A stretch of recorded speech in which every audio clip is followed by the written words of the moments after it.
So you're a philosopher? Yes. You're a philosopher? Yes. Yes. I think very deeply. Yes. I think very deeply. I think very deeply. I think very deeply. I think very deeply. Yes. Hey everybody. So welcome to the New Progressives podcast. I am Malika. Tricia will be joining me shortly. But before we get started in our discussion, okay, we're talking about the shooting that happened in Buffalo this weekend. And I wanted to say, first of all, I give all of my, it even sounds cliche to say, that you're thinking about the people that were murdered. There were 10 people murdered, 3 people injured, or 13 people injured, or something like that. It's horrific. People were at a grocery store. Apparently, this kid live streamed his murder, and while he did it, he had all these racist screeds that could have been parroted, that you've heard time ad nauseum from actual elected officials in the Republican Party and on Fox News. And I've said it 100 times, I'll say it 100 times more. Teaching your kid hate is child abuse. Is child abuse. Again, I have no sympathy for somebody who would murder 10 people and injure as many people as he did because of the color of their skin, because of fascist, white supremacist ideology. I have no love lost here. But what I will say is the kid was 18. So those beliefs that he came across came from the people he's around and parents who, one, either propagated those thoughts or didn't care enough to intervene and say something, didn't know better. So you've taught this kid this, and now his life is ruined. I know he pled guilty, but dude, I mean, seriously, when you live stream murder, a mass murder, you're going to prison for life, kiddo. So it's sad that somebody at 18 is, again, locked away for life because his parents didn't give a fuck about him, didn't give a damn about him, and would rather him believe their racist ideology rather than live a life of peace. Now imagine a life, even if he didn't murder somebody. When you teach your kids racism, look at the life that you're leading them into. Their hearts are going to be hardened. They're going to be bitter and angry for the rest of their life. Yeah, I've never seen a happy or pleasant racist, because you can't. Those things don't dwell in the same place. Hate and love. You are either going to give in to the evil of hate, or you're going to teach your kids to be open. Now, I have spent, since middle school, the last 30 years, decrackifying lots of white people. There are people, and there's going to be a post up on gonewprogressives.com soon, that will actually help, decipher for all of you the difference between, there's a difference between a white racist that would do something like this and people that are inherently racist because they're brought up in America, who are actively trying not to be racist, and they don't even realize when they have these blind spots. So I'm going to get into that later. But I came across this piece that I wrote in 2019, August of 2019. And so, like I say on the website, I'm spot on it because, again, this is my forte. I'm kind of an expert at racism. And so, when you grow up in a 1% town like I did, it's kind of easy to, you get the spectrum of racism, from the virulent, malignant racists, like people that would do something like that, all the way to the people who just say, oh, wow, you're smart for a black person. It's like, what? So you think that all black people are stupid inherently? Okay. So I wrote this in 2019, and I'm going to use some past tense because this could have been written yesterday, but I didn't. I wrote it 3 years ago when Trump was still in office. It's called "They're Trying to Start a Race War." The race war is coming. KKK and swastikas are just some of the things that were etched in the wooden desks that I sat in all through middle school. These shootings happening right now, I'm talking about the shootings in Texas and Ohio, because this has been a long trend now, are the result of the signals that those people believe that they are receiving from a president who encouraged this kind of hatred. Thinking back, I remember every grade from 6th to 8th, practically every class that I sat in, My desk had the letters KKK etched in it, or the race war is coming. I imagine if you grew up in the city, or you've never lived in a majority white town, this comes as shocking news to you, because see, I'm not that old. I'm talking about the 80s and the 90s when I came of age. And it always seemed silly to me. Those people always sounded ridiculous wishing for something like a race war. Yet as I see these acts of violence like the mass shootings in Texas and Ohio happening, and at Buffalo, I'm reminded that there are people who have been true believers in some kind of race war for decades. For the first time in U.S. history, well, since Wilson lauded the birth of a nation and told everyone to go see it, there had been an occupant in the White House encouraging these people, and now we have elected officials in Congress and in the news media encouraging this stuff, giving those people cover and basically providing the fuse and daring them to light it. They believe that they've heard the call and they are answering it. One person does it and it encourages the other until what the rest of us are watching in horror, they are watching in excitement, believing that finally the race war is starting. Just like everything else, if we look at this as normal gun violence, as if any mass shooting should be normal, but it absolutely has become normal in this country, we will miss the bigger danger. 3 years ago I said this, long before January 6th. Trump, whose lap I place this uptick in violence and hatred squarely on, has never grown up around people. He doesn't know these people. I know these people better than he does. He throws grenades and has no idea of the actual effect of it, nor does he care. Nor do those Republicans in Congress and in every state house and legislature across this country right now. No one else, they don't care. Trump, nobody liked him. In fact, many people, I dare say, hate his guts. The only people who have ever showed him love are the gross, swampy, deplorable hate mongers who have found a champion in him for their sickness. And it is a sickness. Since the first Republican debates in 2015, it was plain to see that Donald Trump was unfit to serve as dog catcher, let alone president. Now, these years later, we see the real-world consequences of allowing somebody so dangerous and reckless to occupy the highest office in the country and any elected office in this country. More importantly, it is just one of the many reasons why he should have been removed from office long before 2020, and the reason why we need to make sure that we remove all of them from office this November. Now, I've talked about this, and Tricia and I are going to talk more about this, but it gives you perspective. It gives you perspective, and Tricia knows, and I know because we've encountered this. It's not easy growing up in a town where you're outnumbered 99-1. Yeah, you're going to run into racism. And unlike people who grow up, it is different when you have a gang of people that'll stand up with you.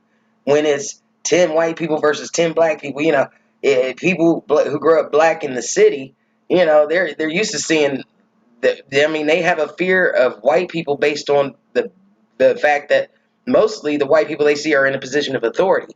It's their principals or their teachers or a police officer. But where I'm from, that's your next door neighbor, it's your classmates, it's your friends and their parents, is everybody. I mean, we'd watch parades where the KKK was marching and you'd see your teachers across the street waving flags and cheering them on. So it's not a hypothetical. We don't have a boogeyman. We know real racism. And on top of that, the fact that I went to a middle school where most of the black kids didn't go. I went to elementary school with a mixed race of white and black kids. And I didn't run into racism like that then. It wasn't until I got into middle school that I had to confront this every day. And you learn in that situation whether or not you will stand up, whether you need a crowd behind you or not. And I had 3 weeks into my 6th grade year, I had to be put to the test. And guess what? I don't kowtow. I wasn't raised that way. I come from a strong black community and a strong black family enveloped in a racist white town. And so I had all the tools and all the courage. My dad was born and raised in that town. His parents were born and raised in that town. So we know.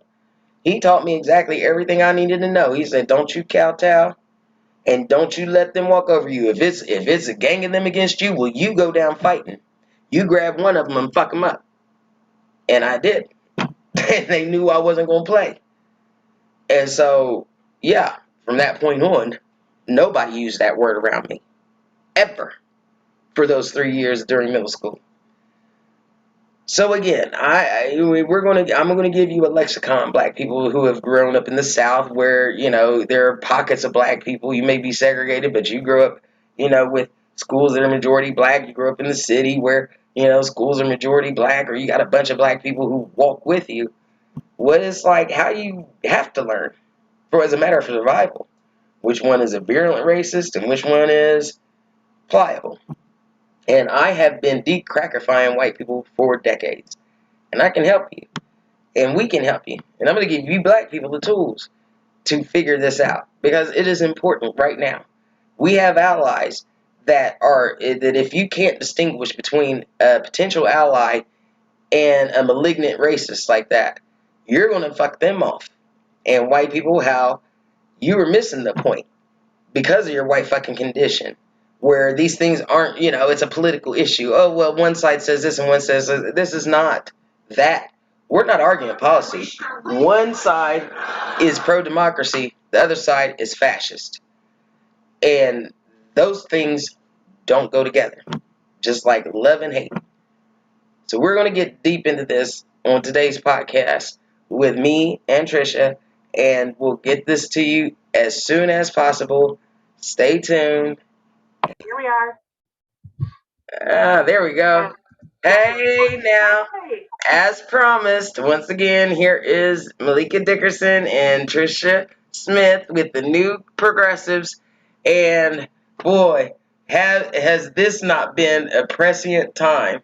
We were, first of all, we had this scheduled to have this discussion yesterday. Right. And I'd been writing, like I'm going to be posting blog posts on the GoNewProgressives.com, literally dealing with racism in this country. And then, bam, you have Buffalo, and now you have Laguna in Southern California, where and in Houston, so the Target in Buffalo was a supermarket, and this right-wing lunatic went and killed a bunch of black people. Now we know in Houston, there was another supermarket shooting, and then in a church in Southern California. This is in a span of 2-3 days. So, again, I've said before, and sickness that we have in this country. Yeah, and this is not just springing out of nowhere. This has not come out of nowhere. Oh, sorry. I was just going to say, I want to point out that you and I have been talking about this kind of stuff since 2008. Everybody went and lost their minds because, oh my gosh, a black man is running for office and he's a community organizer. Oh no. That's right. He has no experience. He didn't know anything. Well, he knows a lot. I mean, he proved it. Now, you know who didn't know a lot? Yeah. Not have been president, quote unquote. And Republicans knew it. They saw the crowds that President Obama was drawing as a candidate. They saw how many people, right, left, and center, black, white, and everything in between, were going for him. And that's when they said, we need to unleash our beasts. The beast you've been keeping in your cellar since Reagan, since the end of Jim Crow. Y'all been keeping them in the basement, bringing them out for elections, teasing them with this low taxes, pro-life bullshit. And, small government. Yeah, small government bullshit. And then when I told you the googly eyes. I said, when that person screamed at you, and you couldn't understand a word that he was saying, but he was fire breathing. Obama. Okay, I mean that will give me entertainment for years to come. Yes. Like, what? Okay. Y'all are point in what you just said, dude. Yeah, I mean it was Obama derangement syndrome, and like I said, there was more than just politics going on here. There was a spiritual thing happening. I told absolutely. We talk about it all the time. Talked about it. Yes. I said, look at them. They're frothing at the mouth. They got the googly eyes. I'm like, this is demonic, right? What's happening? And fast forward 14 years and look at where we are. Y'all got Trump. Yeah, y'all unleashed the beast, and y'all can't put him back. You know, you thought you could ride the animal, and you can't. You can't put the proverbial toothpaste back in the toothpaste container. I mean, that is unfortunately an overused analogy, but it's true. I mean, it's very real, and you've unleashed this horrible, spirit on our society. That's right. And we are getting worse and worse and worse. And you have one mass shooting after another, after another, after another. And I don't know, I didn't read the details on the one that took place in California or in Houston. Because they just at least in Buffalo, it was racially charged. We know that. And again, claiming a pro-life manifesto.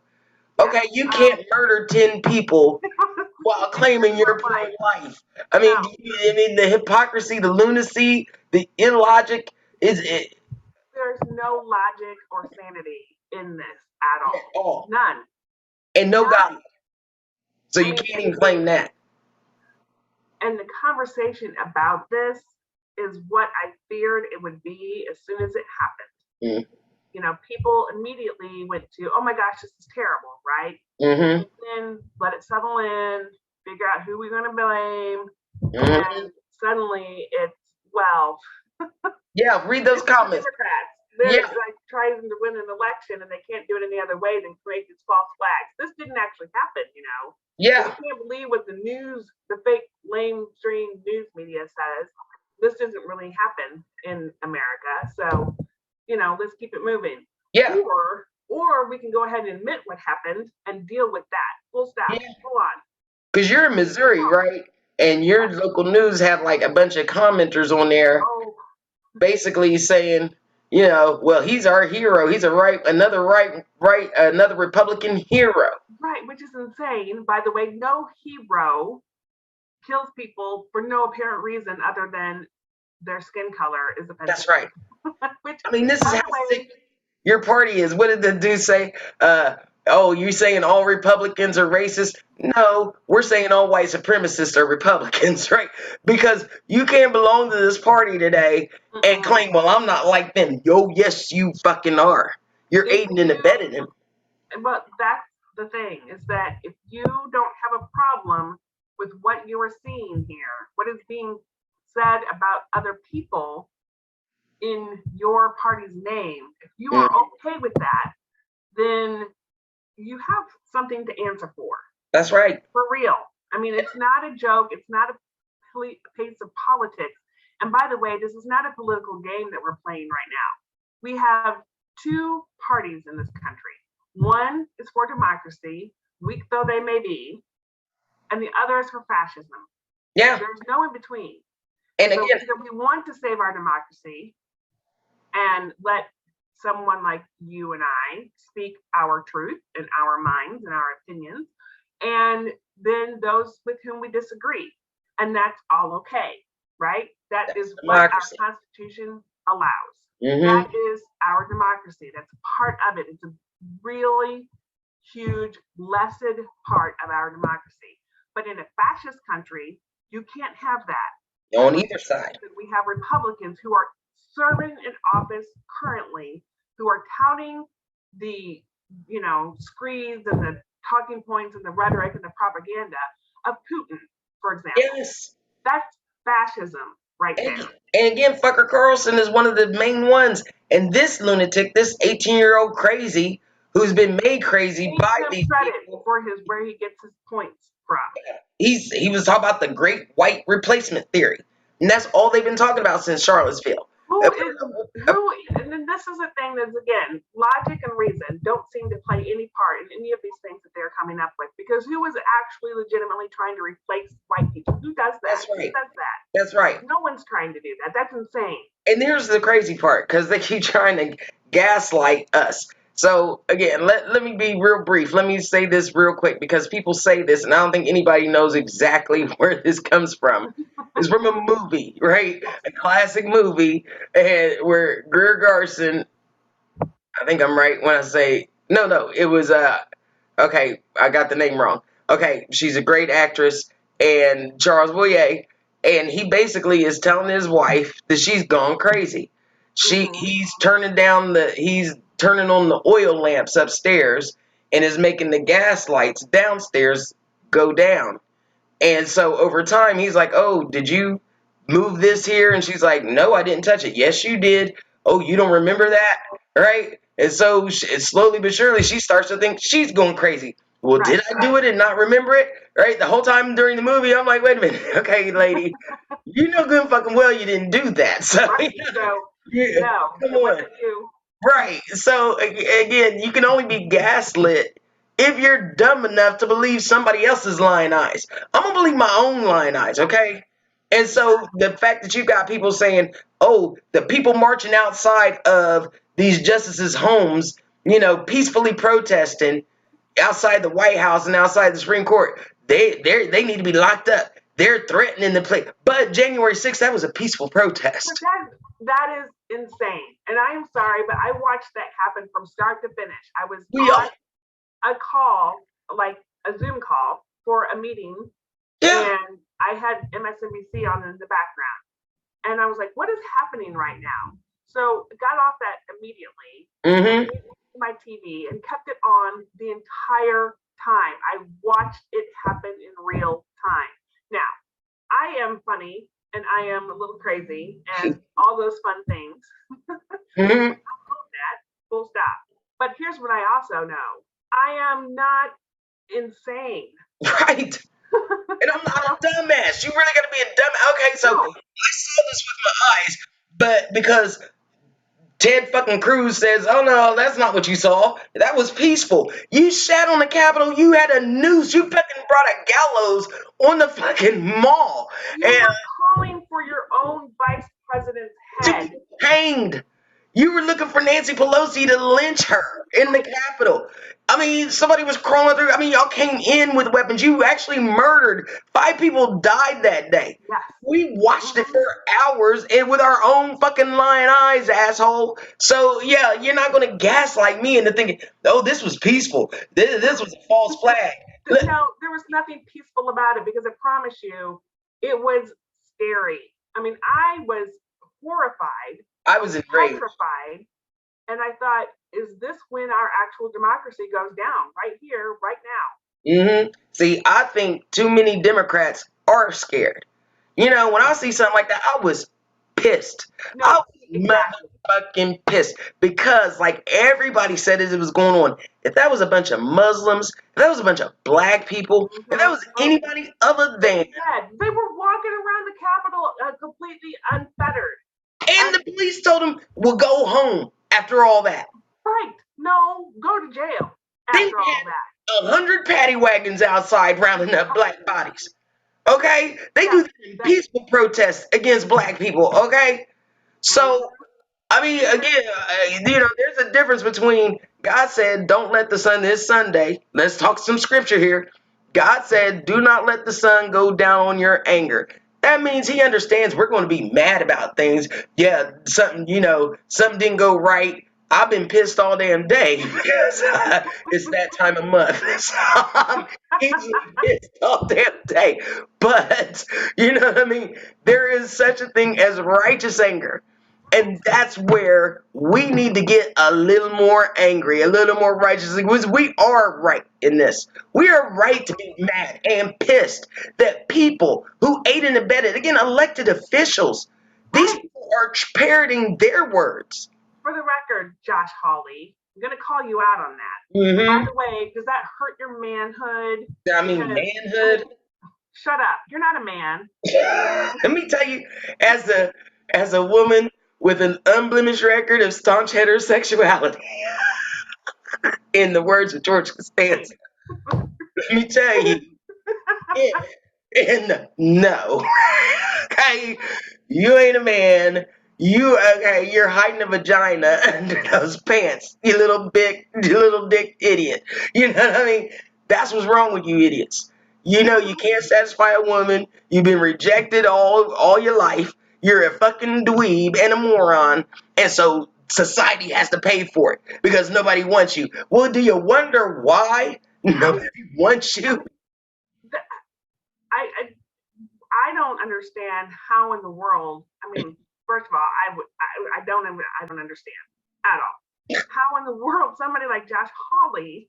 I mean, I'm sorry, Fucker Carlson with that video about manhood and masculinity. I'm sorry. Oh my gosh, no. I'm sorry. Who are you to talk about masculinity? No. There ain't nothing masculine about toxic men. You're just No. toxic. That's all. You are not manly. You are not masculine. You are disgusting. You are a pervert and a creep. I mean, I wouldn't touch Go you with ahead and own a who you are. I mean, it's not. For the fact that you feel emasculated, that's on you. That's you. A real man, if he senses, I guess, that someone's trying to emasculate him, is going to be like, well, whatever. Right. And walk away. Right. He doesn't have to prove how manly he is. Listen, a lion doesn't have to tell anyone it's a lion. Amen. I mean, I've grown up. I was raised by a real man. I was raised by a real man and raised a real man. Right? You know what I mean? I know real men, and y'all ain't that. Right? They would laugh at you and walk away from you because you ain't worth their time. You ain't worth the spit it takes for cussing for a real man. So again, this is what these people lean on. I grew up around this shit. Like I said, I know these people way better than Trump or Holly. I grew up around these as a kid, around these kinds of people, being raised by these kinds of people. And they do this because they think it's scary. And we're talking about quote unquote real men, right? Mm-hmm. I would like to know what makes somebody like Ted Cruz, for example, a real man, who says it's cold outside. I'm going to Cancun. I mean, all the people that live here, whatever. I only represent them supposedly. So, but I'm just going to leave Texas. And then blames his kids. Yeah. Oh, I did. My kids wanted me to. Yeah, because first of all, then that makes you a bad parent. Yes. The record, because if your kids are like, I don't want to stay here. My dad would be like, well, tough toenails. Yeah. And also, I don't want to hear you talk about it anymore. You're done. Right. And that's the whole thing. Again, those same people on January 6th, 7th in the morning when they had the vote, 130-something Republicans voted to still decertify the election because off the record, and again, I don't agree with reporters reporting shit off the record all the damn time. Fucking make it say it on the record or else don't say it at all. Or else you color it the way you want to. And so they say off the record, well, if we didn't, they would come after us. I've gotten death threats. Have you? Because have you met Nancy? Have you met any black person serving in government office, in elected office? Ever? I mean, President Obama was the first, had to get Secret Service detail sooner than any person who ever ran for elected office. Because of your monkeys. Because of the lunatics you unleashed. Yes. And yet he still ran. And yet he still did it. Him and his wife and his kids. They still live under threats. All kinds of, every elected official, Ilhan Omar, AOC, Nancy Pelosi, Maxine, go down the fucking list. And guess what? That doesn't silence them. They still voted to certify a legitimate election. You fucking cowards. That's why. And so again, this is false bravado. This dude feels like he's powerful, he's strong because he's got a gun and he's going to go kill some people. And now you're going to spend the rest of your life in prison because these idiots wanted to hang on to power. Not for you, for them. Yep. And that's a huge problem. And it's continuing to snowball further and further and further. And because they're afraid to stop it. Because if they come out and say no, they're going to come after me. Masculine men. Right. You manly men. No, I don't think so. And so, what are you going to do? Mm-hmm. And Democrats, I challenge you to stand up and be bold. Because nothing that you are doing is winning friends and influencing people right now. You're not getting anything done. You're not doing anything that you promised that you would do during the 2020 campaign. You're not doing anything that you said, okay, voters, we hear you. We're going to do what you want us to do. Yeah. None of what you said you are getting done. And so your concern is, oh, well, people won't vote for us. They're not going to vote for you anyway.